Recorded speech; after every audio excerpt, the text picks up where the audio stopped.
nag-noise barrage ang ilang guro at estudyante laban sa pagbabalik ng death penalty. Naniniwala naman ang Catholic Bishops' Conference of the Philippines na may impluwensya ng Malacanang sa pag-aproba ng Kamara sa panukala. Nakatutok si June Veneracion.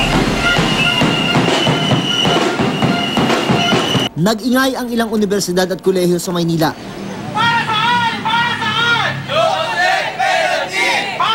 Sabay-sabay lumabas ng paaralan ang mga guro at estudyante bandang alas 12 ng tanghali para iparating ang protesta sa pag-aproba ng Kongreso sa death penalty bill.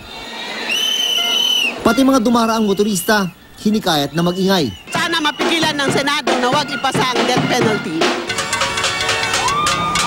Sa noise barrage ng mga taga-Ateneo de Manila University at Miriam College sa Katipunan Avenue, nakilahok sina dating Human Rights Chairperson Eta Rosales at dating Social Welfare Secretary Dinky Soliman. Kalakhan ng mga nasa death row at namamatay, mga mahihirap. Mahihirap sila, they don't even deserve the highest punishment kasi wala silang abogado, wala silang pera. So it is, death penalty is the most cruel violation of human rights. It will not deter crime. Alam naman po natin na ang dahilan ng gobyerno kung bakit nila nire-reimpose po ang death penalty is because they see this as a solution to end the crimes happening in our country. But definitely it will not end or even deter crimes. Looking at the death penalty now and seeing that it will only be punishable by those who are involved with drugs is clearly a questionable thing. Maging sa Naga,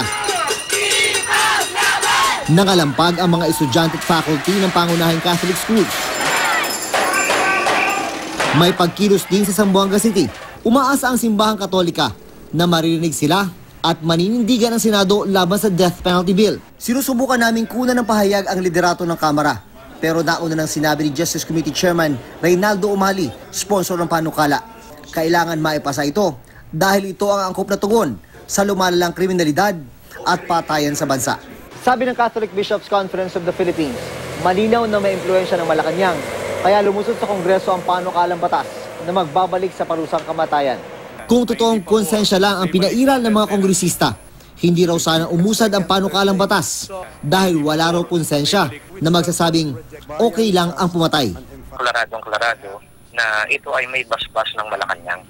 Kahit na itanggi man nila na wala silang kinalaman dito at ipinapabaya nila sa mga kongresista yung ganitong mga usapin. Kung may kamay ang palasyo, palagay ko hindi nila kailangan. If the palace had a hand in the passage of the death penalty, then plunder would have been included. Then rape would have been included. June Veneracion, Nakatutok, 24 Oras.